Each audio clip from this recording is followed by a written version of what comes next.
It is one of America's strictest vaccine mandates. All Washington State employees are now required to have a COVID vaccine or some sort of exemption in order to keep their jobs. We have team coverage tonight on this deadline. Washington's highest paid employee now officially out, plus lawsuits against that mandate, and who else is losing their job come tomorrow. Good evening and thank you for joining us for KREM 2 News at 6 tonight. I'm Mark Hanrahan. And I'm Whitney Ward. We do start with breaking news. Washington State University now confirming head football coach Nick Rolovich is officially out of a job. This after weeks of questions and controversy over his decision not to get the COVID vaccine. And it comes as the state's vaccine mandate starts today. And 4 assistant coaches are also out of a job as part of that same mandate. Sports director Brenna Green is live on the WSU campus tonight to sort through what we know so far. Brenna?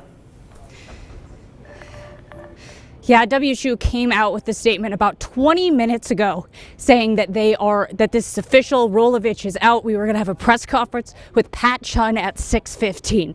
We do know that there is a lot that will probably happen after this. Rolovich most likely going to file a lawsuit in this situation, and there's probably going to be a lot of legality to be playing out here. It is a very tense situation down here. A lot of players coming and going right now. We did see a lot of them leaving earlier, about 20 minutes ago, about half an hour, I would say. This is, as you mentioned, there are 4 football assistant coaches who are also out as well. Those coaches are Ricky Logo, John Richardson, Craig Stutzman, and Mark Weber. We also are... I'm sorry, I just had to sprint. Oh my gosh. So that's why I sound like this right now. I'm trying to catch my breath here. We did get video of Craig Stutzman and a few other assistants leaving today. We want to show you that right now. It was a very bizarre situation. One of the coaches leaving with a lamp in his hands. That's just something we weren't expecting to see. We have not seen Nick Rolovich yet appear. This is a statement from WSU Director of Athletics Pat Chun. Quote, "This is a disheartening day for our football program. Our priority has been and will continue to be the health and well-being of the young men on our team. The leadership of our football team is filled with young men of character, selflessness, and resiliency, and we are confident these same attributes will help guide this program as we move forward." As I mentioned earlier, there will be a press conference at 6:15 with Pat Chun and Kirk Schultz, so we will have more from them in just a bit. Reporting at WSU, I'm Brenna Green. We're going to head over to Travis Green now, who has more on who will be filling Nick Rolovich's shoes. Yeah, that's right. Brenna, I can tell you what, you can forget the gym today. You got plenty of a workout out there.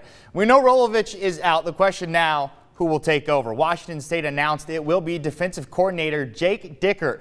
Dickert arrived as part of Rolovich's staff in 2020 and turned things around on his side of the ball. Last season, the rushing defense averaged 30 yards less per game from the 2019 season. However, WSU ranks 8th in points given up per game in the Pac-12 this season, so not doing that hot. Dickert has 14 seasons of college football experience. His most recent stop before Pullman was at the University of Wyoming, where he coached for 3 seasons and was a defensive coordinator for the Cowboys in 2019. So not a lot of time being in charge of a unit, but it is worth noting his 2019 Wyoming defense was ranked 11th in the country against the run. Reporting in the studio, Travis Green.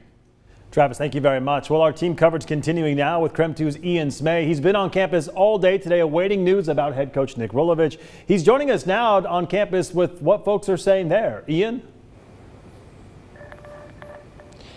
Yeah, Mark, I was around campus today talking to people both before and after the decision came down about what they thought about both the vaccine mandate and what it could mean for Rolovich and the WSU football program. And I have to say, I went to WSU, graduated a few years ago during the Mike Leach era, and this has to be the most highly anticipated coaching decision for WSU in quite some time, especially on the win streak he's on, including that comeback win over Stanford on Saturday, which marked the 5th straight year the Cougs have beat the Cardinal. And this has really just dominated all conversations about the Cougars more than any game they've played, more than anything else this season, has been what would happen to Rolovich, and we learned that earlier today. And I talked to a few students about the fact that he was fired over the vaccine mandate. Here's what they had to say. Take a listen. That was a little bit shocking, honestly. I didn't think he would be fired for that, but I guess if that's what he needs to do is get the vaccine to keep his job, then he has to do it. It seemed like the team just started to kind of start picking up pace and starting to do well. So I don't really know. I hope they can go and win games still.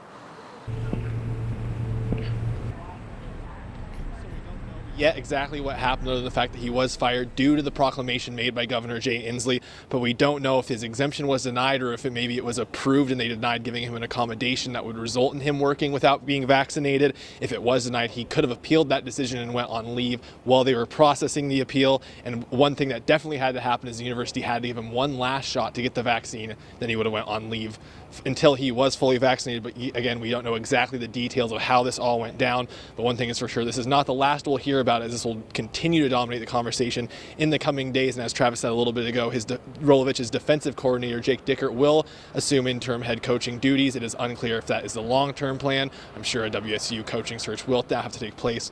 For now, reporting in Pullman, Ian Smay, KREM 2 News. All right, Ian, thank you very much. And we know this is a huge development that has been months in the making. It's getting a lot of attention on social media at this hour as well. Pretty much every sports media outlet reporting on this right now, including ESPN. And here are just some of the things that people are saying online. One person said, quote, over the course of 2 seasons, WSU's Nick Rolovich will never coach in an Apple Cup. Kind of weird to think about that. Another person said Rolovich made his decision as he was free to do. He suffered the consequences. The terrible part is that so many other families are impacted by his decision. And again, this isn't just a local conversation or a regional conversation. This has been getting national attention for months since the governor put this mandate into place. And it was then kind of realized that he was the highest paid state employee who was now saying he wasn't going to get the vaccine. And you wonder what some of the kids that he recruited are thinking right now, who came to WSU from all over the country to play here for Rolovich. What are they thinking, right? So obviously much more to come on this story and this conversation at a future date. But for now, that's the very latest on WSU